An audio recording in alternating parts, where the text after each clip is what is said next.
తెలంగాణ రాష్ట్రం సిద్ధించిన తర్వాత ఉమ్మడి వరంగల్ జిల్లాకు ఏదైనా జరిగిందా అంటే ఇప్పటికీ వరకు చెప్పుకోదగ్గ స్థాయిలో ఎటువంటి పనులు జరగలేదు. కానీ ఇప్పుడు కాంగ్రెస్ ప్రభుత్వం వచ్చిన తర్వాత ఒక ప్రతిష్టాత్మకంగా తీసుకుంటున్నటువంటి ఎయిర్పోర్ట్ కల సాకారం అవుతుందన్నటువంటి ఒక సంతోషం వరంగల్ ప్రజల్లో నెలకొంది. దీనికి సంబంధించి కూడా కాంగ్రెస్ గవర్నమెంట్ తీసుకున్నటువంటి ఇనిషియేషన్ ప్రధాన కారణంగా ఇక్కడ స్థానిక నేతలు చెప్తున్నారు. దీనికి సంబంధించి గత కొద్ది రోజులుగా జరుగుతున్నటువంటి పరిణామాలు చూస్తున్నట్టు ఒక ప్రతిష్టాత్మకమైనటువంటి ప్రాజెక్టు తెలంగాణకే తలమానికంగా ఉండేటువంటి విధంగా జరగబోతుంది. దీనికి సంబంధించి ప్రత్యేకంగా కాంగ్రెస్ స్థానిక నేతలు కూడా చొరవ తీసుకున్న నేపథ్యంలో ప్రస్తుతానికి హనుమకొండ ఎమ్మెల్యే నాయన రాజేందర్ రెడ్డి గారు మనతో ఉన్నారు.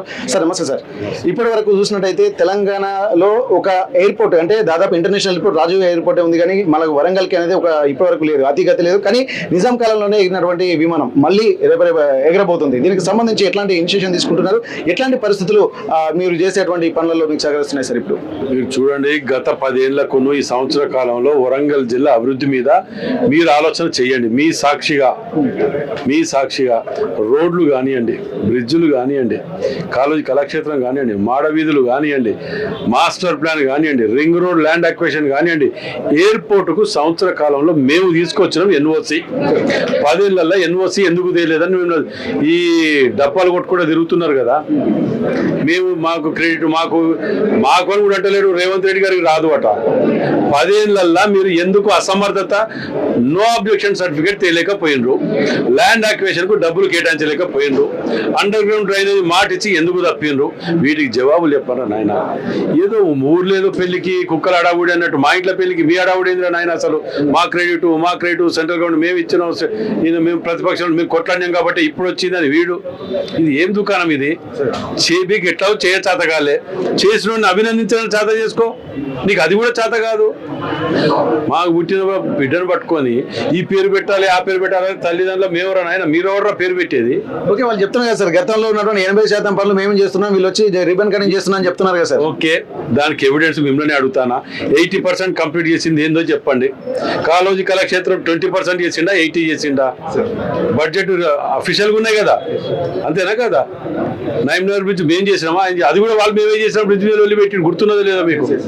అంటే సిగ్గు శరం లజ్జ లేకుండా అన్ని వదిలిపెట్టేసి మేం చేసినాం అని చెప్పి ప్రజలను ఇంకా మోసం చేయాలని ఆలోచన. అరే ఇకనైనా మారను నాయన, ప్రజలు ఆలోచిస్తారు మీ గురించి. సరే, ఇవన్నీ అనుకూలంగా జరుగుతున్నాయి, అన్ని అనుమతులు కూడా వస్తున్నటువంటి నేపథ్యంలో ఒక పర్యావరణ అనుమతులు ఒక్కడికి మాత్రం పెండింగ్ లో ఉన్నట్టుగా అనిపిస్తుంది. ఇంకా కొన్ని చిన్న హర్డిల్స్ కూడా కొన్ని ఉంటున్నాయి. అయితే దీనికి సంబంధించి ఎట్లాగూ ఇంత కేంద్ర ప్రభుత్వం కూడా చాలా ఇనిషియేషన్ తీసుకుంది, జిఎంఆర్ కూడా ఆమోదం తెలిపింది. అలాగే ఎయిర్పోర్ట్ అథారిటీ ఆఫ్ ఇండియా కూడా ప్రత్యేకంగా కూడా దీనికి ఒక సుముఖత వ్యక్తం చేసింది.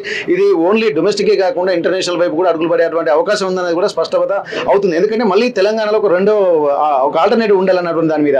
దీనికి సంబంధించి కూడా ఇక్కడ ఇప్పుడు ఉన్నటువంటి కొంత మిగిలిన ల్యాండ్ ఎగ్జిబిషన్ సంబంధించి కూడా కొన్ని చిన్న సూచనలు కూడా చేస్తున్నారు. కొంతమంది తమకు కావాల్సినటువంటి గిట్టుబాటు ధర జరగలేదు, ఎయిర్పోర్ట్ చుట్టుపక్కల ఉన్నటువంటి ఊర్లన్నిటికీ దాదాపు 1000 కోట్లలో పలుకుతున్నటువంటి నేపథ్యంలో తమకు మాత్రం ఒక నిరాశ అవుతుందంటారు. వీళ్ళని ఎట్లా కన్విన్స్ చేస్తారు సార్? 100% రైతులను కూడా నచ్చజెప్పి వారికి వచ్చే విధంగా అతి ఆశ కానీ, లేకపోతే కొందరు రెచ్చగొడితే రెచ్చిపోయి కానీ వాటికి పోవద్దు అని విజ్ఞప్తి చేస్తున్నాం. మీకు అన్యాయం చేసే ఆలోచన ప్రభుత్వానికి లేదు. మా ముఖ్యమంత్రి రేవంత్ రెడ్డి గారు క్లియర్గా రూపాయి ఎక్కువ తక్కువైనా వాళ్ళని ల్యాండ్ అక్వైర్ చేయండి అని అన్నారు. కోర్టుకు పోయే విధంగా మేము ఆలోచన చేస్తలేము. ఆప్షన్ ఉంటుంది, అది మేము వీళ్ళతోటి ప్రశాంత వాతావరణంలో చేయాలనే ఆలోచనతో మేము ఇంత వాళ్ళు రిక్వెస్ట్ చేస్తున్నాం. దరిదాపు వచ్చింది. కానీ కొందరు ఉంటారు, ఎందుకంటే మంచి పేరు వస్తుంది కదా మాకు, వాళ్ళు చేయలేని పనులని మేము చేస్తున్నాం కదా. ఇవాళ మా టీం అనేది ఇవాళ నిజంగా 24-25 వచ్చిన అసెంబ్లీ ఎమ్మెల్యేలు కానీ ఎంపీలను కానీ నిజంగా విక్టరీ టీం అంటే మాది. యావత్ రాష్ట్రంలో కలిసికట్టుగా మేము సాధ్యం కానీ అసాధ్యమైనటువంటి వాటిని సాధ్యం చేసుకుంటూ ఇవాళ అండర్ గ్రౌండ్ డ్రైనేజ్ మార్చ్ బడ్జెట్లో డబ్బులు పెడుతున్నాం. ఏం చిరకాల కోరిక, చిన్న విషయం కాదు అది, 1000 కోట్ల రూపాయలు. ఇది మేము మా కార్యకర్తలందరూ కూడా మేము ఇన్ని సంవత్సరాల కాలం నుంచి మేము పట్టించుకోక నిర్లక్ష్యం చేసిన నిధుల గురించి రాష్ట్రంలో హైయెస్ట్ నిధులు ఇక్కడ పట్టుకొచ్చుకున్నాం. అంత కాన్సన్ట్రేట్ మేము పట్టుకొస్తే ఇలా వీళ్ళ కూర్చొని 15 రోజులకు ఒకసారి ప్రెస్ మీట్ పెట్టాం, ఇంట్లో పండుకోవటం, మేము కలలు కన్నా అయిపోయినాయి అంటే అయిపోతాయా? సార్, ఇప్పుడు అండర్ గ్రౌండ్ డ్రైనేజ్ సిస్టమ్ అంటున్నారు. బడ్జెట్ రాబోయే మార్చి తర్వాత వచ్చేటువంటి బడ్జెట్ లో కూడా నిధులు కేటాయిస్తామని చెప్పి అంటున్నారు. నిజంగా సార్, ఎందుకంటే ఇది దాదాపు ఎప్పుడు వరదలమయమైనటువంటి దీనికి సంబంధించి కూడా, ఎందుకంటే ఎయిర్పోర్ట్ ఎంత ప్రతిష్టాత్మకంగా తీసుకున్నావో కాకతీయ సామ్రాజ్యానికి కూడా వరంగల్ నగరం అనేది కూడా అంత ప్రతిష్టాత్మకంగా నగరంగా ఉంది. కానీ అండర్ గ్రౌండ్ డ్రైనేజ్ సిస్టమ్ లేకపోవడం వల్లనే ప్రతిసారి వరద వచ్చినప్పుడు ముంపుకు గురవుతుంది. దీని మీద ఇప్పుడు మీరు ఒక స్పష్టత ఉన్నారు. గతంలో కూడా మీరు చెప్పిన విధంగానే ఇప్పుడు దానికి నిజంగా వడిబడిగా అడుగులు పడబోతున్నాయి సార్? ఇంకొక వారం 10 రోజులు మార్చి బడ్జెట్లోనే పెడుతున్నాం. ముఖ్యమంత్రి గారితో మేము అందరం రిక్వెస్ట్ చేయటం, వారి గతంలో అడగటం పెట్టడం కూడా క్లియర్ అయిపోతున్నది. ఫైనాన్స్ సెక్రటరీ గారితో, మన డిప్యూటీ సీఎం గారు బట్టి విక్రమార్క గారితో అందరితో మాట్లాడటం జరిగింది.